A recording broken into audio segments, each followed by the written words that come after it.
Hey folks, this is good morning. Greetings from Singapore. I'm Priyanka here, and first of all, I would like to thank all the organizers, C Sharp and Tech Platform, for coming together, joining hands for this absolutely noble cause, and also to the speakers, to the participants, and everyone who, in their little way, is trying to contribute to this.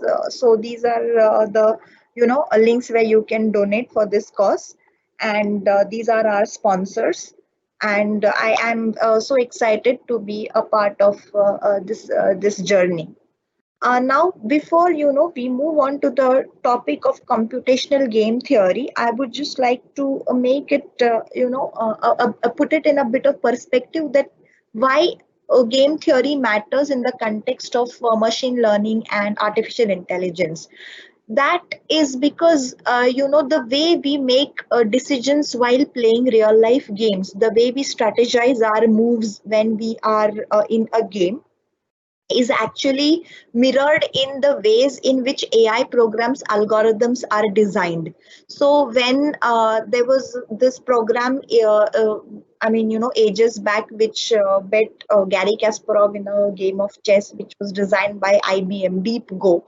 Or Deep Blue, sorry, or the AlphaGo, which was designed by Google, and that bet one of the prolific Go players in the world. So all these AI programs as algorithms, how were they designed? Apart from just the brute force approach of keying in the moves, all the possible moves, what was the logic behind that? Or there are still programs in existence out there where games such as poker, where it might have infinite combinations of the possible moves to be made. How a computer can still beat one of the human players, one of an expert human players at this game, is reflected in the computational game theory, the essence and the concepts of computational game theory. Okay, so when we say what is a game, now if you try to put that in perspective, and you let's say when you ask yourself, is Sudoku a game? Is chess a game? Well, what characterizes as a game is, the context, what surrounds this term. Okay, so when we say what is a game, it is in a mathematical sense is defined as a situation in which there are multiple participants, and there is an outcome which which, for example, is dependent on each of the players which are participating, and the moves they make, they weigh on the moves of the other player and the outcome for the other player or players. Okay, now let's say Sudoku and chess. Okay, but is Sudoku a game? Well, not really, because when we say Sudoku, then the moves which I make, okay, so I know the rules of the game, and the moves which I'm going to make are not really going to affect anyone. So, just putting in the numbers in the column or row or square, wherever it is, each of my move is not going to have any bearing on any other player, and it's only me in that game universe who's going to make the moves and decide my next action. So in that context, Sudoku is not really a game. Okay, so when you try to model games, then what happens? So what is game theory? Okay, now game theory, it is not only the study of games, but it is also the study of strategies. It is the study of the decision making tactics which end up having some particular outcome, which may be optimal, which may not be optimal. Okay, now a lot of games, they end up having the same properties or recurring patterns. Okay, and then this game theory is then used in AI and human behavior research, study of markets, modeling, trading algorithms, and more, to factor in the optimum strategy and the best decision. Okay, so it's used in decision making systems. It is used in adversarial networks and those things, as we will see shortly in AI and machine learning. Okay, so we will right away jump into some of the very famous concepts of game theory. Okay, So the problem, which brings us to the essence of game theory, and which brings us to one of the interesting problems, the very famous problem. Okay, so I'm sure, very sure that we must all have watched the movie A Beautiful Mind, where Russell Crowe was playing the professor, okay, who evangelized this theory. In this problem statement, so the problem is that, so there are these four geek scientist friends. They are trying to talk to some women in a bar, okay? And then what happens is one blonde and four brunettes, they enter. Now what's the individual strategy that the scientists, this geek, should apply so that they have this highest possible chance of striking conversation with the girls, okay? Now each of these scientists, four of them, they want to talk to the blonde. If all of them, they approach only the blonde, right, then it high probability that she is put off, and then she won't talk to anyone. And then after that, if you are going to approach the other brunettes, then of course, because they are the second option, they would anyways not talk to you. Now, what should be the strategy so that everyone who is a player in this sort of a game scenario, they stand to win? All right. The first thing obviously is cooperate. Okay, so cooperation strategy, if everyone wants to employ, then what does that imply? It says that if everyone, they want to go for the blonde, then they are going to block each other and no one wins. Okay, but what if everyone goes for a brunette? Then each person will succeed and everyone ends up with a good option. Okay. But is that the optimal strategy? Okay, it's a good thought. I mean, this is a good strategy, except for one question. What about the blonde? Okay, so that is, I mean, everyone going to talk to a brunette and everyone succeeding is a win-win situation. But is that the most optimal outcome? Okay. Now, this brings us to the crux of the solution, okay, and what we term as a Nash equilibrium. This scenario, it is played out in the movie up to this extent only, but it doesn't really cover the essence of non-cooperative game theory. Okay, so Nash equilibrium is a state in which one person can improve given what others are doing. So let's just, for 1 second, just let's go back to our previous slide, and we say that what if everyone tries to talk to a brunette? Of course, it's a win-win situation, but is someone doing a bit better than what the others are doing? So everyone is talking to the brunette, everyone is winning, but that doesn't make my move better than the others, right? So maybe I talking to a brunette and I talking to a blonde and other talking to a brunette still ends with me trumping the others because I have a better choice, or I have a choice which was the has a higher bearing on compared to the others. So this is what, a Nash equilibrium is. So we are picking the best possible action in response to others. Okay.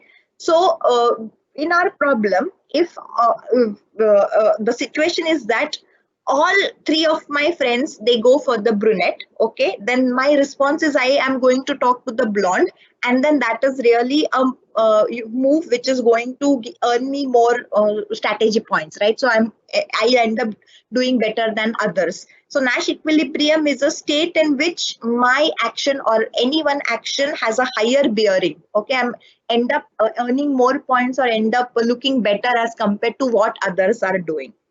So the real life takeaway from the Nash equilibrium problem is that, so when Nash, the scientist in this particular problem statement, he implies that let us cooperate, and let us for example have this strategy where not all of us are straight away going to the blonde.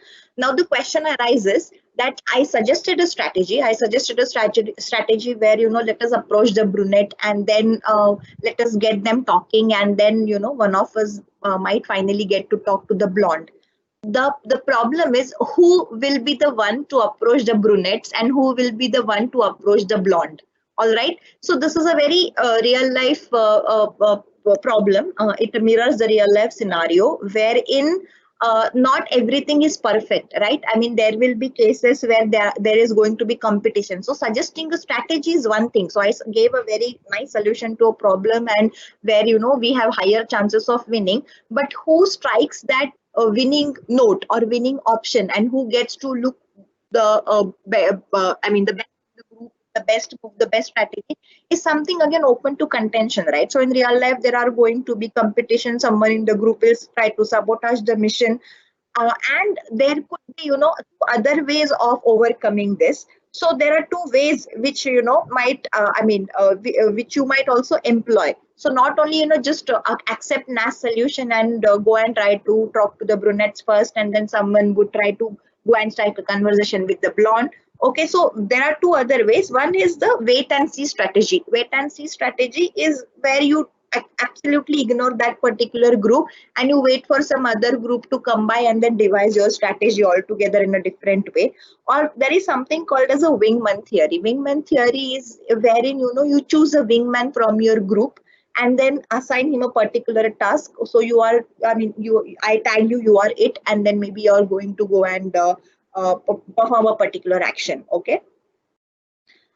So this is what establishing the context of Nash equilibrium, and that is a very important concept even in real life scenarios where we will see generative adversarial networks, or we will see design of AI algorithms. They are based on Nash equilibrium. Now, what else can game theory do? So the one of the concepts is having Nash equilibrium with mirroring real life concepts of people trying to compete, people trying to sabotage the mission. Okay, what else can it do? So, so game theory, as we earlier established, that it is a study of why people make decisions within one particular setting, and then we also keep in mind what actions the computer is going to take. So it is a study of basically strategic decision making. Okay, and then but it is not just about games. It is what two people or any number of people who are participating in a scenario where they have to make decision with rewards and consequences. So the ultimate goal is to find a best strategy, a best possible outcome that makes the other person or one player look good based on the actions of all the other players, right? So basically in game theory, there are various scenarios where you cooperate, where you non-cooperate, but the ultimate goal is to have a best possible move that is in my favor as compared to other players who are participating in the game. Okay, which is for example in a game of poker, that is. Okay, so continuously you have to keep on planning actions. So should I raise, should I fold, should I play blind, should I ask the opponent to show their cards and stuff like that. Okay, so every action which you take is going to come with a consequence and a payoff. What if I fold? What if I raise? What if I try to raise the stakes? Okay, so those things every time they are going to affect the decision making. Now, what are some of the aspects of game theory? So when you talk of game theory, there's a very important assumption in the setting of the game theory, which is rationality. Okay, rationality, which implies that every agent in the game has the same amount of knowledge as every other player, and agents would always make the move which is going to benefit them higher. Okay, so every agent is selfish, so they are rational, which is yes, and they are also selfish, which is like they are trying to maximize the reward. That I mean these two things, rationality and selfishness, might very well be a trade-off, and we might end up actually making a move which is not very conducive to to the entire problem statement. Okay, but then because of the actions the agent are such a way that he wants to maximize the payoff, it could very well happen that the end result could be everyone losing out, or everyone not making the most of the action of the situation. All right, so yeah, so rationality and selfishness are two of the aspects of the game theory. It assumes that every player has a same understandings of the rules of the game universe, okay, and they also try to maximize the payoff, the rewards which they are going to achieve. All right. And when I say game, right, this is a real life scenario. So real life scenario could be like debates, for example, or a game, for example. All right. So when I say that in the universe of a game, it could be very well a universe of the real life situation in which all of us are battling together. uh, Now when you look at a game, for example, like chess or auction or politics, so the three pillars that form the features of game theory are game, okay, the setting itself, the players, which are the rational entities which we talked about. So when you talk of auction, it is the bidders in an auction, then players in rock paper scissors, the politicians participating elections, and payoff is the reward which you are going to get based on the actions, right? So the reward can be, the payoff could be positive or negative, depending on what move you are going to make, okay. So, for example, when you are talking of selfishness and maximizing payoffs, so in the election, it could be I wanting to win the most number of seats. Okay. Then in a medical scenario, it could be like I caring about the maximum number of surgeries I am to perform. In some other parallel universe, it could be about someone trying to be the leader of the pack or stuff like that. All right. Which when we talk of rationality and we talk of maximizing the payoffs, it brings us to a very interesting problem, which is the prisoner's dilemma. And it tells us how players choose their actions based on the game setting, and how trying to maximize my own payoff. So each player trying to maximize their own payoff actually ends up in a scenario which is not so favorable. So it looks optimal on the side, on the outside of it, on the face of it, but it's really not the most optimum scenario that could have been achieved. All right. So let's say we have two prisoners, A and B, and they have been incriminated, and they both have are in separate interrogation rooms, and the options they have is to stay silent, so both of them, or they could confess to the crime, which is which gives us to brings us to this confusion matrix. So confusion matrix is plotting up of all the possible actions which the players take and the payoffs which are related to all their actions. So A and B, if both they stay silent, they both choose to stay silent, they each get an year of jail. If one confesses and one stays silent, so the one who confesses gets away scot-free, whereas the one who stays silent is sentenced to 15 years. So same thing. And if both confess, they are going to both be subjected to 10 years worth of sentence. All right. So these are the scenarios: silent, silent, confess, silent. A could be silent, B could confess, or both could confess. And these are the payoffs which are related to them. Okay. Now, let's say both players are in collusion with each other and they both decide to stay silent. Okay. So they both are going to stay silent. They are each going in for an year in jail. Okay. And if either confesses, the one who stays silent, he is incriminated for 15 years. Now, what happens? So, if both players are rational and selfish and in collusion with each other, they would say that, okay, let us both of us stay silent, all right? And then let us walk away with an year each. But since players are selfish and want to maximize their playoff in a game theory setting, okay, then the players say that, but if I confess and other is staying silent, then I am going to get zero. That is, I'm going to walk away scot-free, whereas the other is going to be sentenced to 15 years. And both of these players think the same thing. Okay, so both of them are saying that if I stay silent, but still I don't trust the other player to maximize his action, he might confess and I might be the one who ends up in a soup.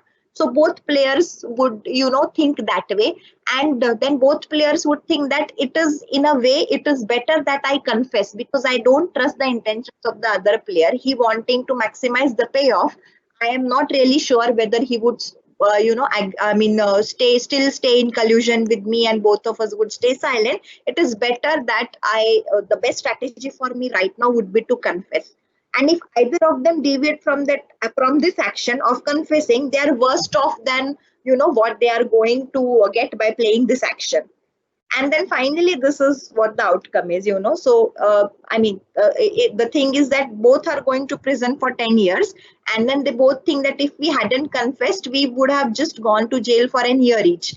But yeah, then there's this added a dimension that if we don't trust each other, and what if one would have remained silent? So instead of going in for 20 years, it is better that both of us are going in for a span of 10 years. Or this is what. So this is not the optimum outcome at all. The optimum outcome would be both of them walking out with an year worth punishment each.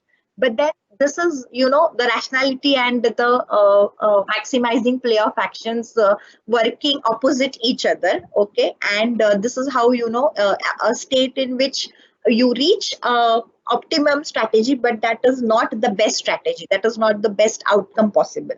Okay. Now there are various aspects to games. Okay, so you can have various types of games, various types of settings in which players interact with each other. So not always you will have players competing with each other. You will have a coordination game in which players benefit from working together. Okay, so which means there is no incentive for me to play against another player. The scenario being in consideration would be something like when we cooperate, when we drive on the road, when we follow traffic signals, when we follow on the correct lanes and stick to the correct side of the road. Okay, so there I don't get any brownie points or any extra reward points for not sticking to one particular plan of action or cooperating with other players. Then there's a free rider problem. Free rider problem in which every individual tries to get the best out of one particular resource, and it could be end up harming others who can no longer enjoy the benefits. For example, pollution, overfishing, ocean garbage. So our actions as players have a direct impact on all the other factors. Our actions are having a side effect basically. Then there's something called as zero sum. Okay, so zero sum is where you can win only when the other player loses, like poker, gambling. So it's a competitive setting. There's something called as principal agent problem, which is, so it is, I know that there is only going to be one winner, but then cooperation from an entire team is needed. So basically, I'm riding on the shoulders of all the other players and waiting for them to lift me up for that one particular pinnacle position, which is, what happens in politics, for example. The agent will not prioritize the best interest of the principal, but will instead pursue his own goals. But nevertheless, the group as a whole is trying to support that particular individual to achieve that zenith. There's also something called as a grim trigger setting or grim trigger strategy, which is, it is a non-cooperative game where you start off by cooperating. Okay, but then if someone defects or commits treachery, then you also are deflected from your actual course of action. So if you're supposed to cooperate, you will not cooperate. If you're supposed to not cooperate, you will cooperate, something of that sort. Okay. Now, when you talk of grim trigger, it also brings us to something called as a Byzantine generals problem. Okay, Byzantine generals problem is a situation where parties must agree on a single strategy to avoid failure. Okay, so this problem is built around an imaginary general who is supposed to make decisions to attack or retreat, and he must communicate the decision to his fellow army members. But he is not very sure that who is traitor and whether they are going to disseminate this information correctly. Okay, so this kind of setting in which you are not sure about whether the players themselves are of the right intentions and whether the information is going to disseminate correctly is called as a Byzantine generals problem. So here, for example, if you look at this comic strip, it says that you have to do peer performance reviews, and because of limited budget and the bell curve and other considerations revolving around this, the best chance is to slander your co-workers. So I can only slander my co-workers to show that how efficient or how good I am. And then in this kind of a scenario, you're not really sure of a fair play or fair outcome, right? So yeah, that's something, the setting for a Byzantine general's problem. This also brings us to a very interesting, army rule. So it's just a small, by a story.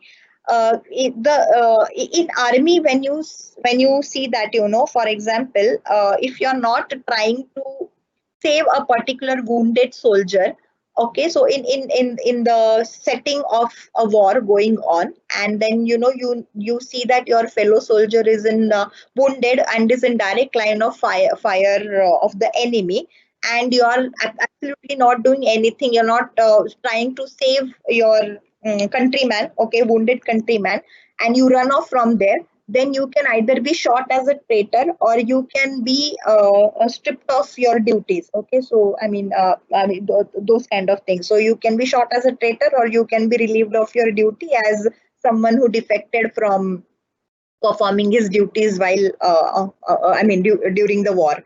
Now, why this particular rule?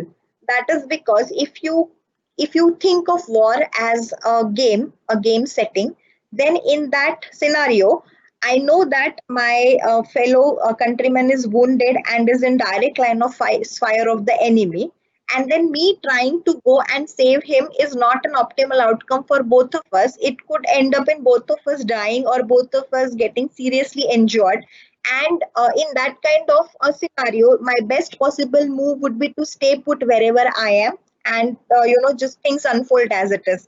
But if you are trying to apply these kind of strategic thinking to problems of war, then it's not, that is something which is not a very optimal outcome. So that's why there's this rule of army, that whenever you are in this kind of a scenario, you should not think of the highest payoff or the most logical payoff, and then the utmost consideration is given to the rules of the line of duty, the rules that line of duty specify for you.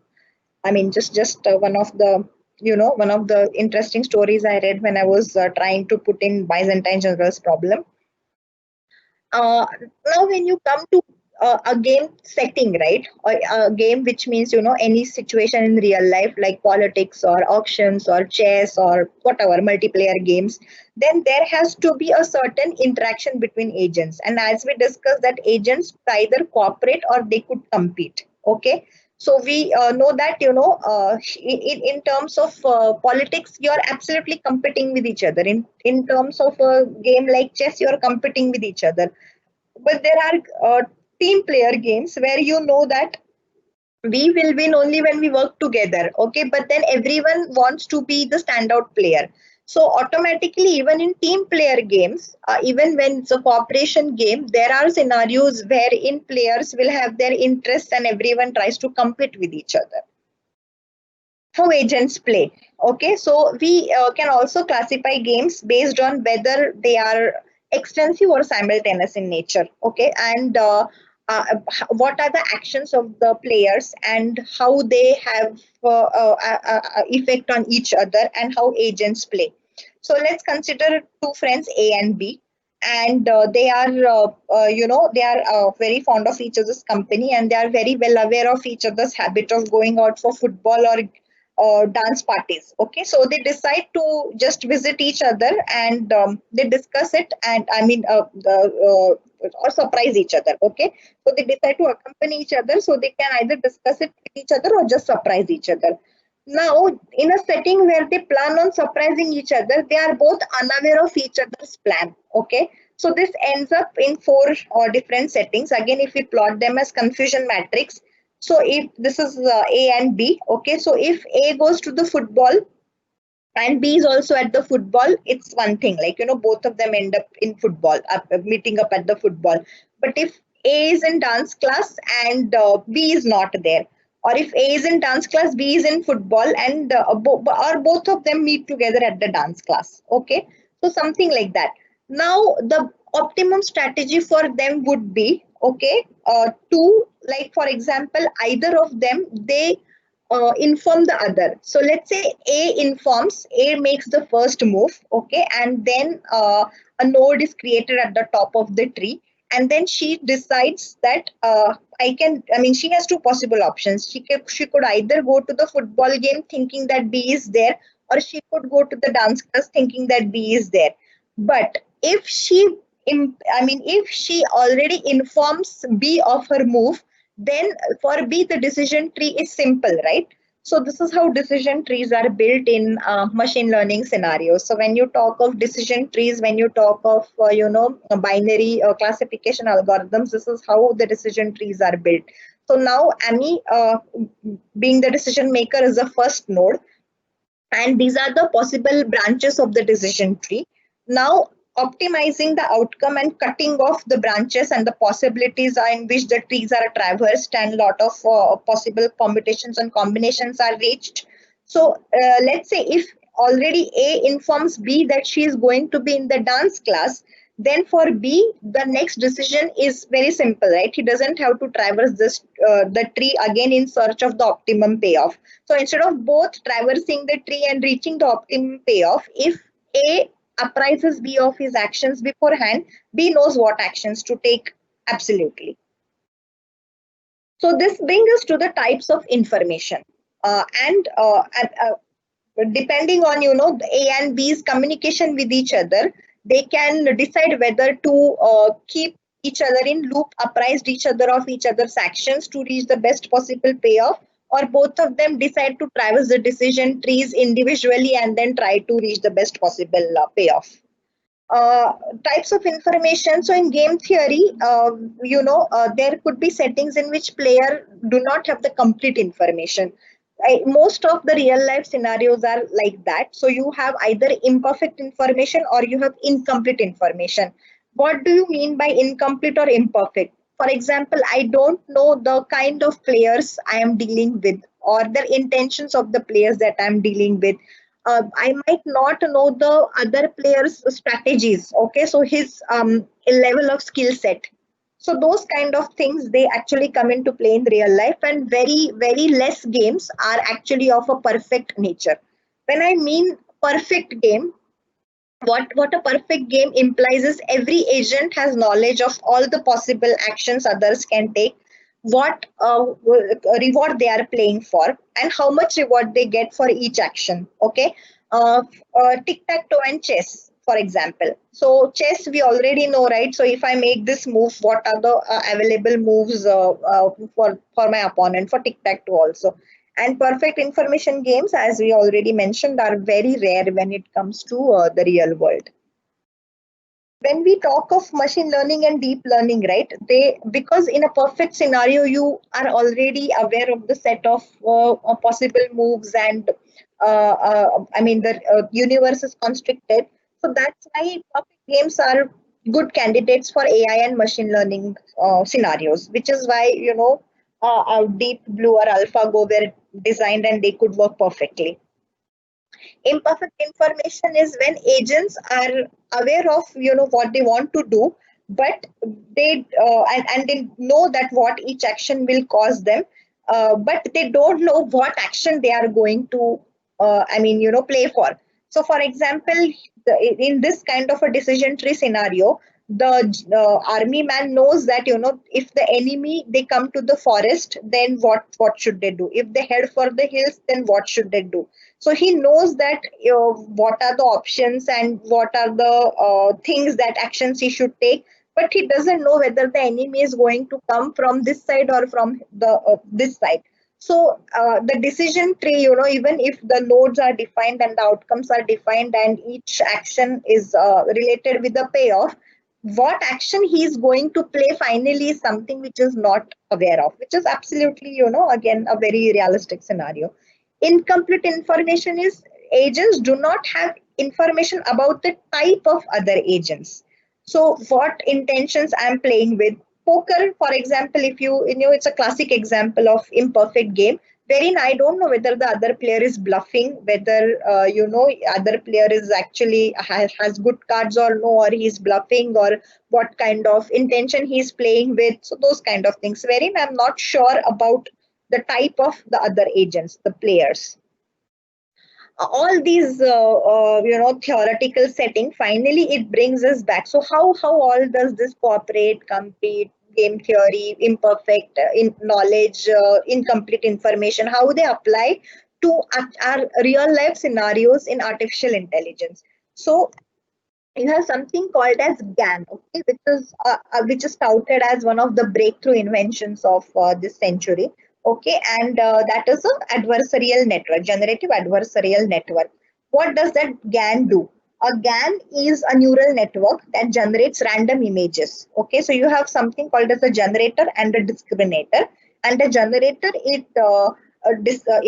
creates random images, generates random images, and then the discriminator has to define whether these images are belonging to a training data set, or if it is from the set of the generated images.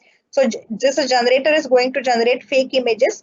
The discriminator is being trained on some real set of images, and the discriminator has to decide whether a image shown to him is from the real data set, or it is from a generated image. All right.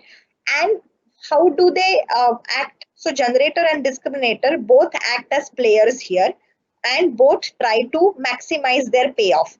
Here, absolutely, they might try to maximize their payoff to learn from each other and to improve their performance. So they are not competing, but nevertheless, these are two players in this particular game setting, and they are both trying to, each move they are trying to maximize their payoff and improve their learning, improve their learning to better categorize the images.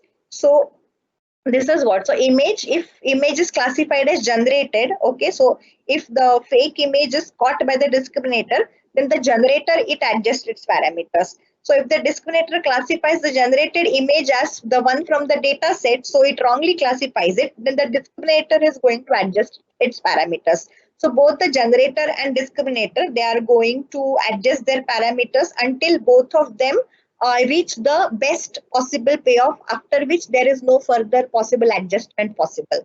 Okay, so again, these two players playing generator discriminator, but of course here inadvertently they are trying to adjust their parameters for a better cause, for a good cause.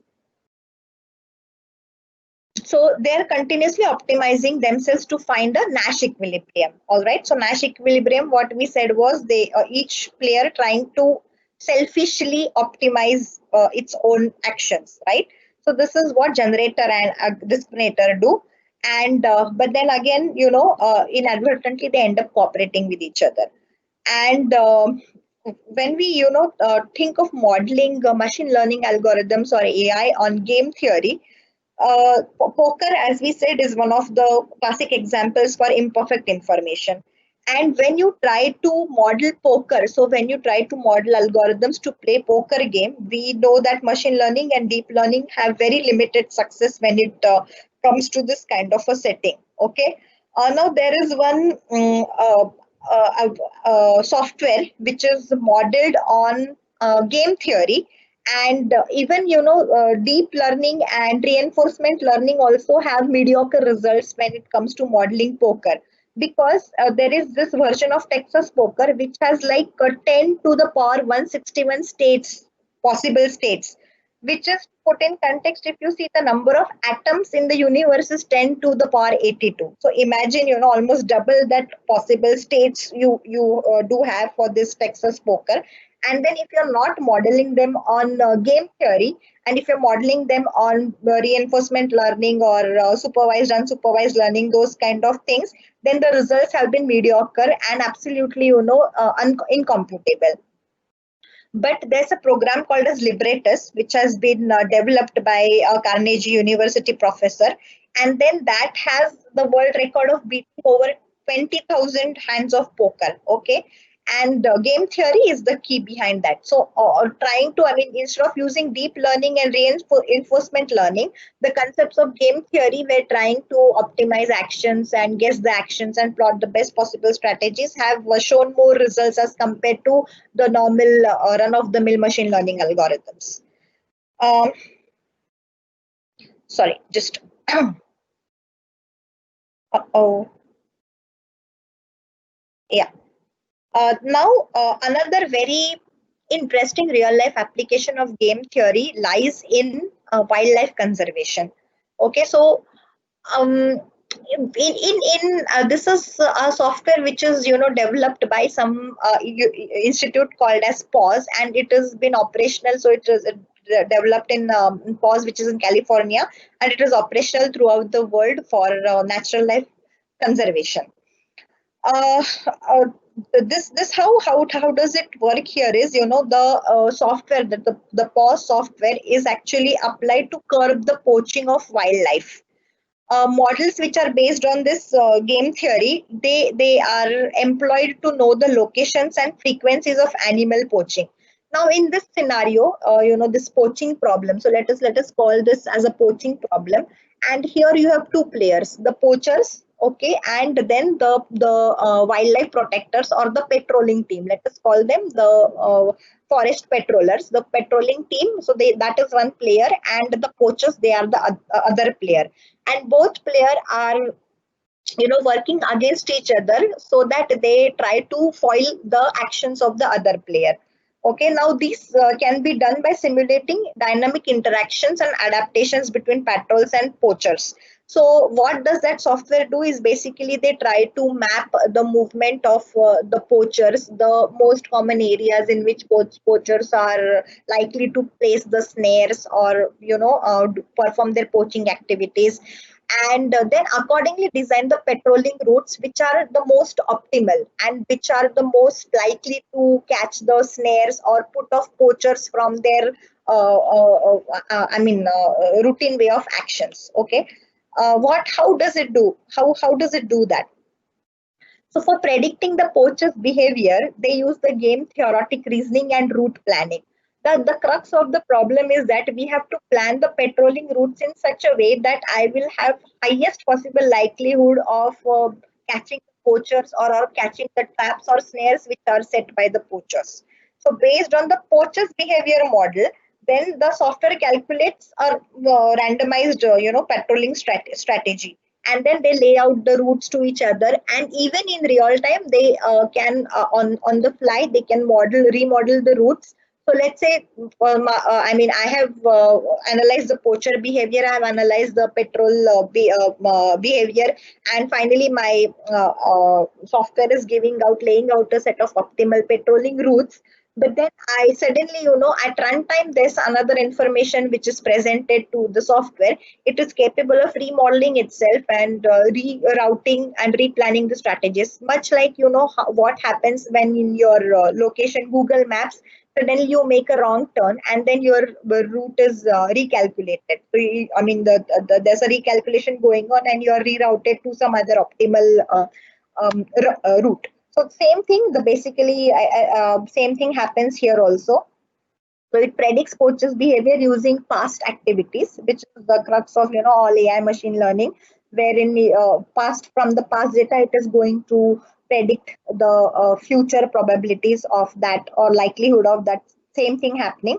So it is using the poacher's past behavior, and then depending on that, it is laying out optimal routes for patrolling and then recalculating them on the fly in case of any new information presented to it at real time. Okay, so then what PAWS does is it suggests routes sampled from the strategy, and then this input data, it includes information like elevation, terrain information, whether there is water bodies in the proximity, base camp locations, and stuff like that. Then based on the input data, animal population also is estimated. Like, okay, for example, wildlife poaching will likely happen in areas where it is more animal densities there, or animal densities again seasonal. For example, in summer season, more animals will be spotted near the water holes or lakes or stuff like that. And then I mean, in morning times or in the afternoon times, at night times, what is the probability that this zone inhabits this particular species of animals or stuff like that, right? So this activity, wildlife patrols and poachings, this can be modeled as a repeated game. And once the model has been built, the poacher's behavior is modeled using the wildlife data, which is, the past activities and how which species were targeted, what were the areas which were targeted and which have faced the most poaching and stuff like that. Now, so the two adversaries here in this wildlife poaching scenario are the defender, which is our patrolling, and the poacher. And each player, they would want to take an action to have the maximum payoff. So poachers, they would absolutely want to capture the wildlife without having their snares discovered or without having their plans foiled. And the patrollers would want to foil the plans of the poachers by finding snares, or by putting off the poachers from their routes. Okay, so each player, they need to reason about his or her potential actions and play intelligently, similar to what we have in game theory. So this is how the pause software is designed.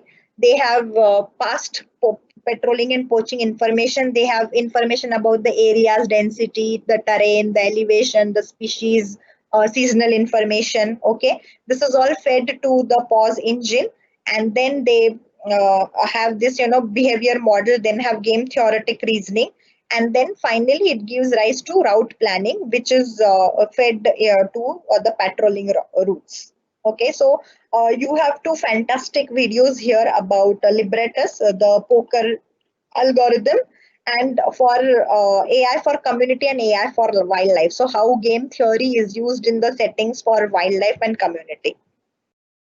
Now, also, like we said, right, about deep learning and game theory. So yes, even in situations and scenarios where you employ deep learning, where you have neural networks going to several layers, there also game theory could be employed.